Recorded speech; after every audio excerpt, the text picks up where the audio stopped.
Siin, Vatikanis, ligi 500 aastat tagasi nähti ringi liikumas piiskop Simon van der Borchi, kes rajas Vana-Liivimaa põhjaservale linnuse, mille saladused on siiani paljastamata.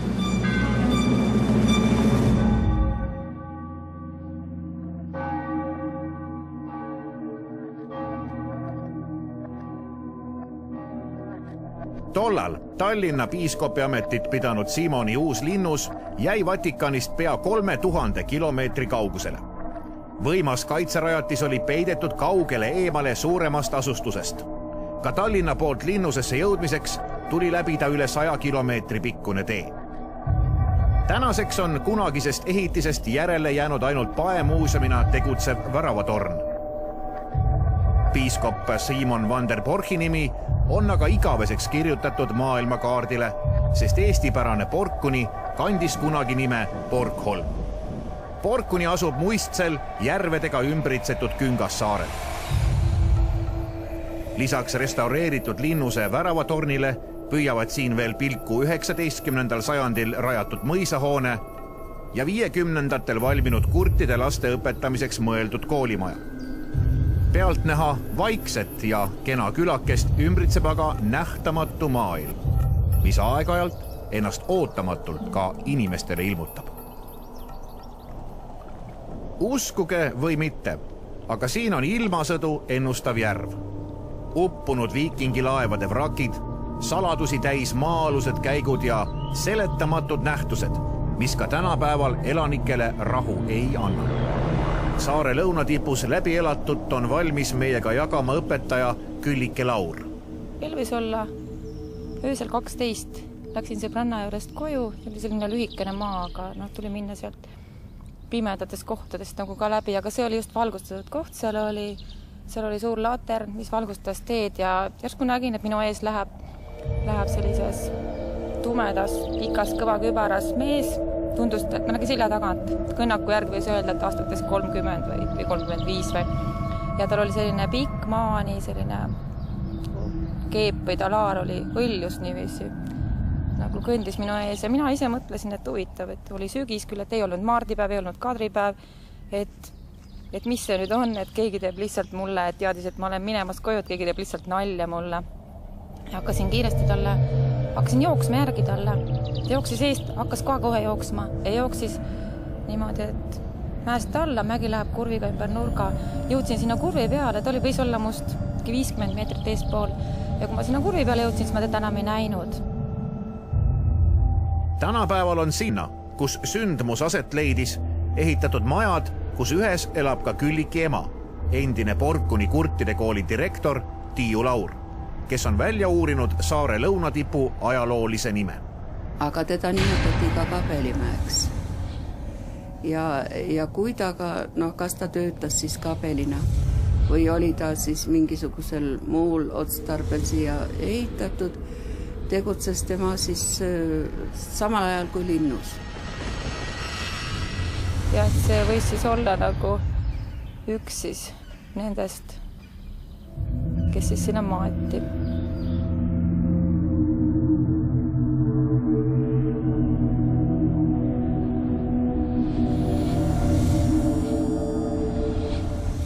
Mis eriline koht see Porkuni siis on, et siia nii palju seletamatut ja kummalist mahub?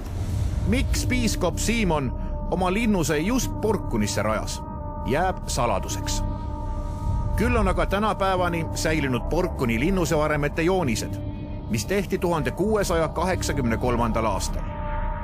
Tänu neile saime me võimsa kaitserajatise uuesti üles ehitada.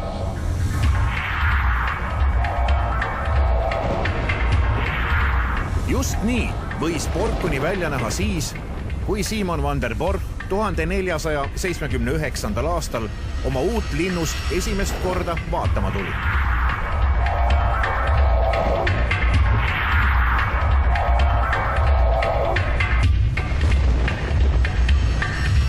Esimesena nägi animatsiooni arheoloog Villu Kadakas, kes on Porkuni vastu juba aastaid huvi tundnud. Mida see taastatud linnus aga oma ala spetsialistile räägib? Efektne on. Ta on selline suhteliselt korrapärase põhiplaaniga, enam-vähem ristküliku põhiplaaniga linnus, millel on siis igas nurgas müüritorn, samuti pikemates seinalõikude keskel müüritorn. Kuigi ta päris korrapärane, keskel siis kabel, mille peal võib-olla oli torn, nagu see siin on kujutatud. Sest ülejäänud, need ehitised, mis paiknesid pikki seda ringmüüri selle siseküljel, et nende hulgas kindlasti oli palju selliseid utilitaarseid ruume, nagu hobused, hallid, aidad ja nii edasi.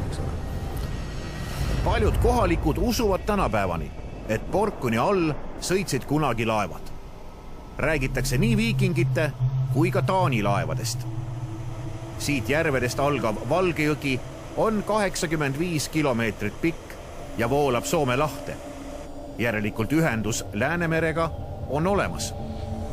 Kui Porkunisse tuli tõesti veetee, siis võib see tähendada seda, et siinne Küngassaar võis olla juba ammu enne piiskopi aega vilka tsivilisatsiooniga koht, mis oli tuntud ka teiste maarahvastele.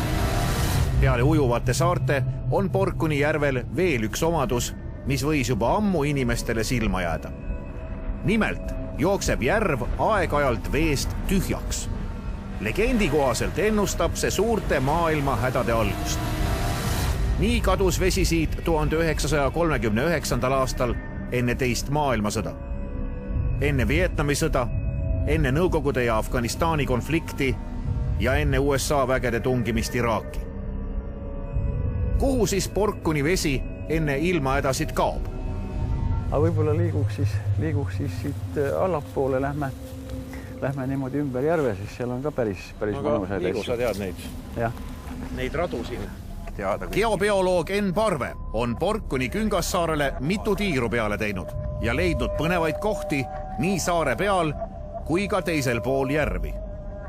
Enn Parve on kindel, et meie reaalses maailmas toimuvate seletamatute asjade tagamaid võib tihtipeale just otsida maailmast, mis on silmadele nähtamatu, kuid mingil määral siiski meile kõikidele tajutav.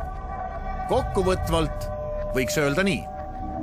Nähtamatul energeetilisel ruumil, mis Porkunit ümbritseb, on oma mõju ka nähtavale maailmale.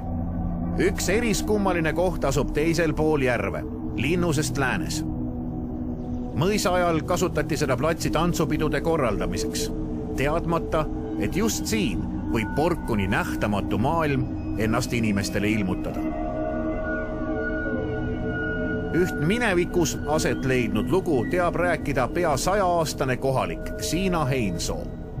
Ja ükskord oli nii, et oli tantsuõhtu ja kaunis pikal olid läinud ja tulid kaks daami sinna nagu pikas nükses õhturiietes olid.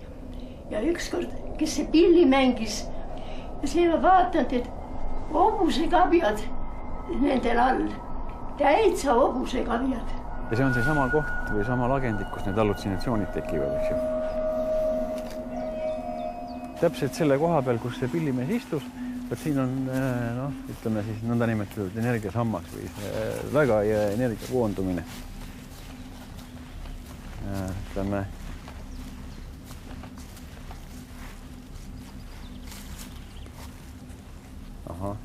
mul juba hakkas kõikuma.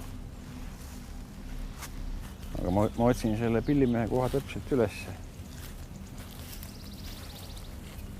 Ja küll, ma ei hakka niimoodi aega viitma. Ma tulen kõrvale lihtsalt, see on omad niisugust nipid.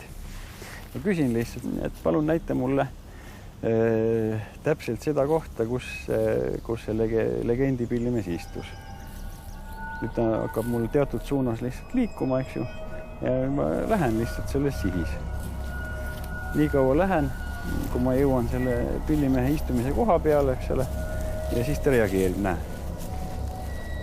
Kui ma lähen siit edasi, ta enam ei reageeri, järelikult see ei ole õige koht. Tulen tagasi ja reageerib, see on õige koht. Astun siia poole, jälle ei reageeri. Järelikult pillimehe istipink oli siin ta mängis. Mis lugu selle pillimehega on? Ja sellega on niimoodi, et miks tema nüüd niimoodi mängimas käib. käib selle pärast, et võt, me ennem rääkisime magnetväljadest, eks. Sellel lagendikul, kui me hakkaksime nüüd mõõtma ja määrama, magnetvälja ei ole. See puudub. Elekter on mingil määral, aga magnetvälja jõujoon, ja millest me just rääkisime, seda ruudust, seda ei ole. See hakkab peale alles, kus ütleme sealt võsapiirid kuskilt, siit ümbert ringi. Aga mida see tähendab? See tähendab seda, et kui me nüüd siia tuleme, siis meil jääb sellest keskkonnast midagi saamata, mida me tavaliselt, ütleme, seal me juba saame.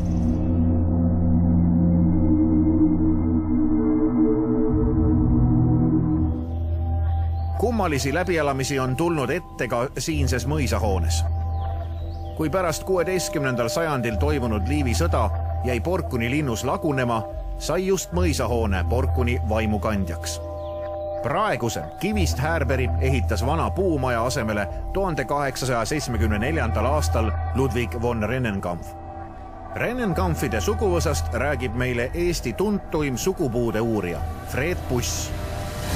On siis kirjas näiteks Ludwig von Rennenkampf, kes sündis 1822 ja suri Porkunis 1881. Tema oli siis see, kes hakkas siis ühena siis ehitama seda Porkuni lossi ja tema poeg Magnus Karl Ewald von Rennenkampf oli siis see, kes põhiliselt seal Porkunis elas, kuigi talle kuulusid ka mitmed teised mõisad, Tammiku ja Mõisamaa ja Järvaja, mis on kõik seal samas kandis tegelikult. Pärast esimest maailmasõda kuulutati välja Eesti Vabariik ja Balti-Saksa mõisnikud pidid oma Härberid riigile loovutama.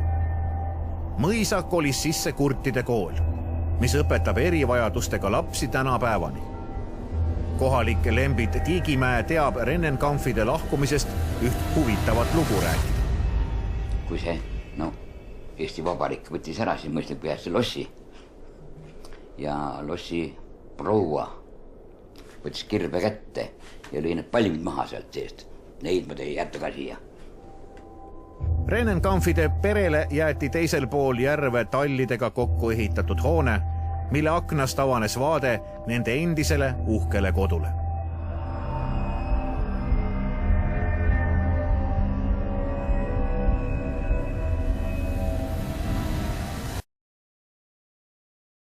Kuid miks teadmishimulised ja uuendusmeelsed Rennenkampfid kunagi kiriku varemete saladusi ei tahtnud päevavalgele tuua?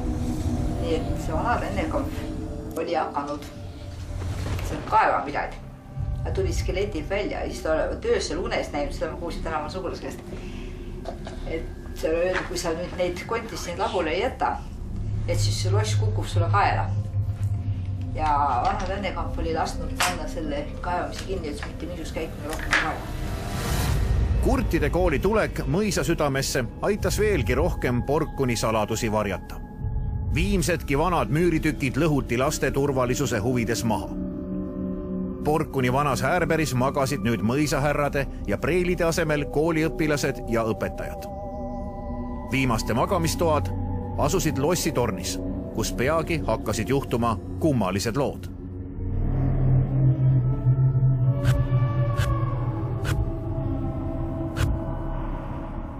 Olen kuulnud ka trepinaginat, kui teisele korrusele mööda puutreppi lihtsalt inimene tuleb, mitte kedagi ei ole. Läbi aegade elas tornis veel teisigi koolitöötajaid, kuid kummitus jäi samaks.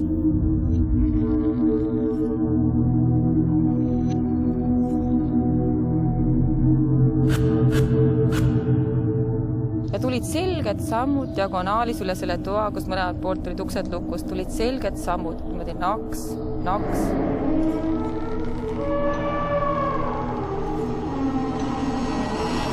Ma täiesti kangestusin, ei suutnud ei karjuda ega appiüüda ega sinna ukse juurde minna ja mitte midagi teha.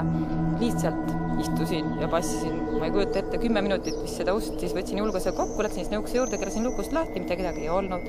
Ja välisuksed olid lukus ja alguses julgenudki nagu kellelegi rääkida, et võib-olla peetakse imelikuks. Ja ükskord see oli siis mitu aastat hiljem, ühes seltskonnas rääkisin ja siis elasid seal juba, elasid uued inimesed, elas uus direktor oma naisega seal ja siis tema naine rääkis. Juhuslikult mina rääkisin temale ja tema ütleb, et oot, sa räägid minu juttu. Mismoodi? Mina elasin täpselt sama asja üle, et täpselt üksinda samas toas ja täpselt samal kellaajal. Täna siseneb Enn Parve Porkuni lossi esimest korda. Temaga on kaasas endine koolidirektor Kaljo Pilt, kes näitab kätte tee lossi torni, kus tänapäeval ööbivad erivajadustega õpilased, kes ka vabal ajal siin oma hobidega tegelevad. Vaatame, kuidas seletab geobioloog pendli abil vanas mõisahoones toimuvat. Enne, kui Enn oma tulemusteni jõuab, uurime kohalike käest, kes nende meelest on Porkuni lossi kummitused. No arvamusi on alati igasuguseid. No siis kõigepealt tuleb ikka tavaliselt, et siis see vanaärra, lossijärra. On kuulda, kuidas sahtlit tõmmatakse lahti, kuidas kapiuksed kriuksuvad ja tema kabinet on kohe peatrepi kõrval oli. Ja seal just need kriuksumised kõik on. Teine vaim olevat siis see kaunis pikkade valgete juustega Lossi Preili, kes käib siis öösiti vaatamas, kas majas on kõik korras. Seda juttu, et mõisahärraga koos kummitab lossis ka üks naine, on Maie Kirsi kuulnud ühe oma sugulase käest. Tema vanama oli mõisa, seal Kurtmaade all kokaks. Ja tema vanama on kuulnud seda siidisahinat, seda proua käimist seal. Nii et mida seal peab olema?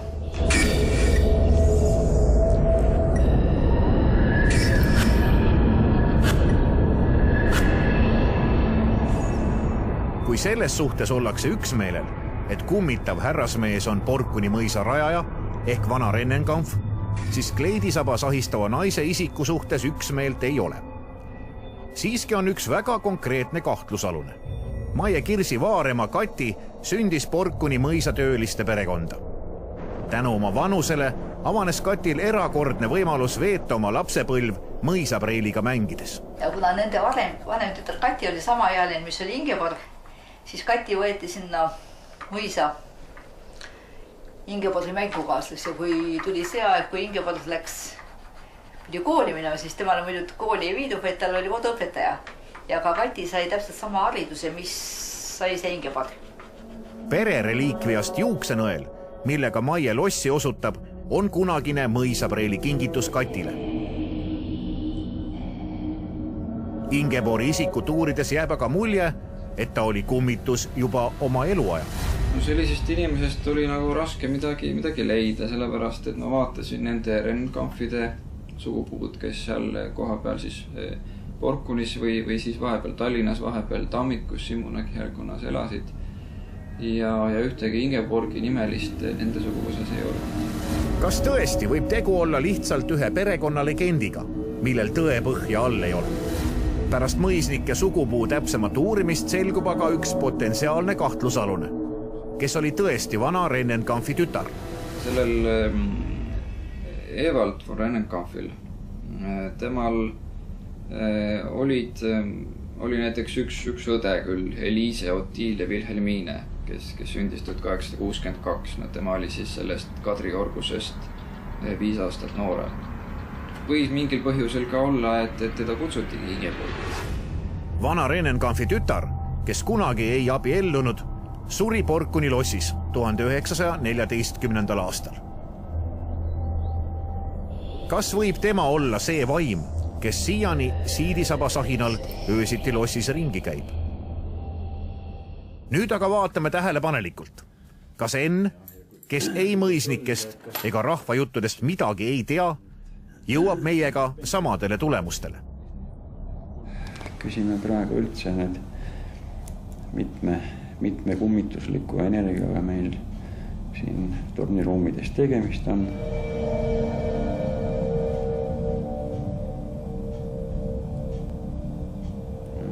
Näitab 3. Et 3 niisugust hingeenergiat liigub, eks ole.